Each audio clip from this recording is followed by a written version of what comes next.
बीना से खबर मिल रही है, जहां कांग्रेस विधायक निर्मला सप्रे ने बीजेपी ज्वाइन की है। मुख्यमंत्री डॉक्टर मोहन यादव के सामने सदस्यता ली। राहतगढ़ में चुनावी सभा के दौरान बीजेपी का दामन थामा है। बीना से कांग्रेस विधायक निर्मला सप्रे ने बीजेपी ज्वाइन कर ली है। मुख्यमंत्री डॉक्टर मोहन यादव के सामने बीजेपी की सदस्यता ली। राहतगढ़ में चुनावी सभा के दौरान बीजेपी का दामन थामा। एक्सक्लूसिव तस्वीरें विस्तार न्यूज पर सबसे पहले। और ये देखिए, सीएम डॉक्टर मोहन यादव ने पार्टी का ये पट्टा पहनाकर उनका पार्टी में स्वागत किया। और साथ में आपको गोविंद सिंह राजपूत भी मंच पर नजर आ रहे होंगे। तमाम बीजेपी के नेता मौजूद हैं। मुख्यमंत्री की मौजूदगी में बीना से कांग्रेस विधायक निर्मला सप्रे ने बीजेपी ज्वाइन कर ली है। एक और बड़ा झटका कांग्रेस के लिए बीना में, क्योंकि निर्मला सप्रे कांग्रेस से विधायक बीना विधानसभा सीट से और अब बीजेपी में शामिल हो गई हैं। और संवाददाता परशुराम साहू जुड़ गए हैं। परशुराम, लगातार कांग्रेस को झटके लग रहे हैं। 7 तारीख को तीसरे चरण का मतदान है, लेकिन उससे पहले बीना में एक और बड़ा झटका कांग्रेस के लिए।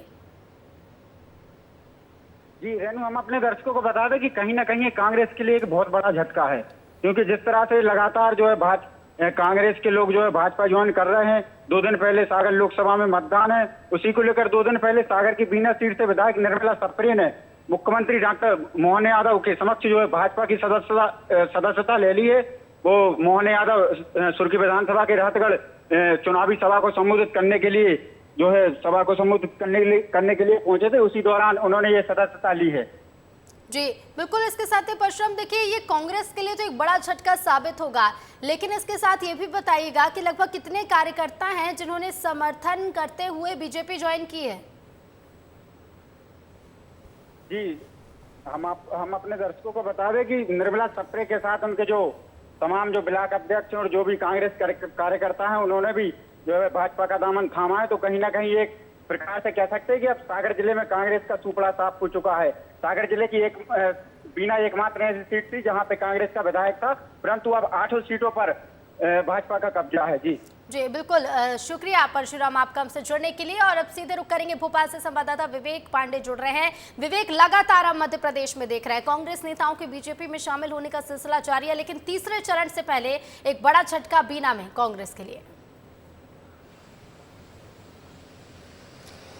देखिए, निर्मला सप्रे तीसरी ऐसी विधायक है जो कांग्रेस में रहते हुए बीजेपी में ज्वाइन हो रही है। इससे पहले रामनिवास रावत और कमलेश शाह भी बीजेपी ज्वाइन कर चुके हैं। और ये सब कुछ लोकसभा चुनाव के जब चुनाव उस सीट पे होने वाले हैं वो उस वक्त देखने के लिए मिल रहा है। पिछले दिनों मुरैना में भी यही स्थिति मिली कि सीएम की मौजूदगी में रामनिवास रावत मैदान में छोड़ के बीजेपी ज्वाइन कर गए, और आज निर्मला सप्रे। और सबसे बड़ी बात है कि महेश राय को उन्होंने हराया था इस विधानसभा चुनाव में। साल 2023 में विधानसभा चुनाव हुआ था, महेश राय को निर्मला सप्रे ने हराया था। और 80 से लेकर अब तक सिर्फ ये दूसरा ऐसा मौका है जब निर्मला सप्रे वहाँ से जीती है बतौर कांग्रेस के टिकट में। इससे पहले बीजेपी का ही दबदबा रहा, लेकिन अब जब निर्मला सप्रे सीएम की मौजूदगी में कांग्रेस छोड़कर बीजेपी ज्वाइन कर रही है, तो यानी कि स्पष्ट माना जाए कि सागर में कांग्रेस का कोई भी चेहरा नहीं है बतौर विधायक।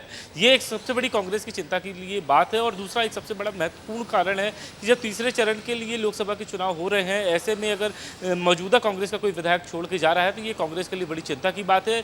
दूसरा एक सवाल ये है कि 3 ऐसी सीट खाली हो चुकी है जिसमें उपचुनाव होंगे और आने वाले दिनों में इनके तारीखों का ऐलान भी होगा। रामनिवास रावत ने भी अपना इस्तीफा दे ही दिया है, और निर्मला सप्रे के इस बीजेपी ज्वाइन करने से ये स्पष्ट है कि वो वहाँ पे फिर से कैंडिडेट के तौर पर चुनी जाएंगी। लेकिन एक बड़ी बात है कि महेश राय को वो हरा के आई थी। ऐसे में जो बीना की सीट है, विधानसभा सीट है, वहाँ पे महेश राय और निर्मला सप्रे के बीच में आखिर दूरी कायम रहती है, या फिर जब बीजेपी वो शामिल हो गई तो बीजेपी की होकर रह जाएगी। ये आने वाले दिनों में देखने के लिए मिलेगा। ऋतु, बिल्कुल बिल्कुल विवेक, लेकिन इसके साथ ही देखिए, ये तो आपने बिल्कुल सही बात कही कि आने वाले दिनों में देखना होगा कि क्या किसी तरह के बदलाव या फिर किसी तरह की परेशानियां होती हैं। लेकिन इसके साथ ही हम लगातार देख रहे हैं कि जिस तरह से कांग्रेस के नेताओं का बीजेपी में शामिल होने का सिलसिला जारी है, कई तरह के आरोप भी इसके साथ ही जन्म लेते हैं, और इन्हीं आरोपों को लेकर कांग्रेस बीजेपी पर खूब तंज कसती हुई भी नजर आती है।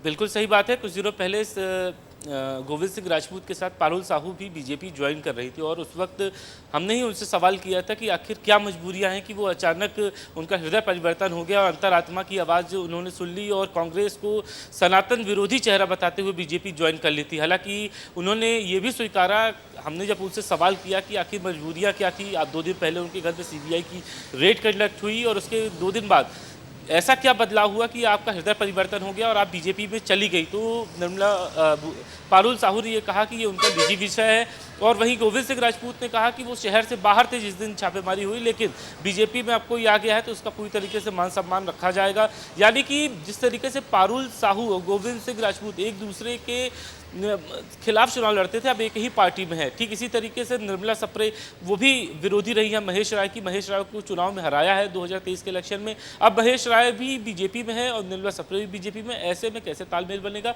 ये आने वाले दिनों में स्पष्ट होगा। लेकिन आखिर निर्मला सप्रे की क्या मजबूरियां रही, क्या कुछ रहा, क्योंकि अचानक ये कोई ऐसे 2 से 3 दिनों से ये कोई बात नहीं चल रही थी कि निर्मला सप्रे बीजेपी ज्वाइन हो सकती, लेकिन आखिर ऐन वक्त पे ऐसा क्या हुआ कि निर्मला सप्रे कांग्रेस की विधायक और जुमा उनको कुछ समय ही हुआ होगा, करीब पहले सत्र में जब अनुपूरक बजट रखा जा रहा था उन्होंने 2-3 सवाल ही किए होंगे और उसके बाद विपक्ष में बैठी हुई थी, लेकिन अब सत्ता पक्ष के साथ मौजूद है। तो ये देखने वाला दिलचस्प होगा कि आखिर निर्मला सप्रे की क्या मजबूरियां रही। कमलेश शाह तो कमलनाथ से खफा चल रहे थे और ऐसे में बीजेपी वहां पे छिंदवाड़ा में पूरी तरीके से ये कोशिश कर रही थी कि कई और विधायक संपर्क में है। रामनिवास रावत अपनी पार्टी से नाराज थे, लेकिन निर्मला सप्रे की क्या मजबूरियां रही ये दिलचस्प होगा कि आखिर बिल्कुल, क्योंकि देखिए कभी भी विवेक जो भी नेता बीजेपी ज्वाइन करता है, हालांकि कहना तब यही होता है कि हम विचारधारा से इतना प्रभावित हो गए कि हम बीजेपी ज्वाइन कर रहे हैं, लेकिन उसके पीछे के मूल कारण क्या है वो सामने आना भी बेहद जरूरी है। और अब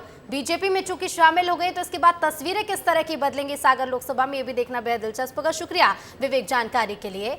तो आज निर्मला सप्रे जिन्होंने मुख्यमंत्री की मौजूदगी में सागर में बीजेपी की सदस्यता ले ली है, बीना से विधायक कांग्रेस की, लेकिन अब बीजेपी में शामिल हो गई।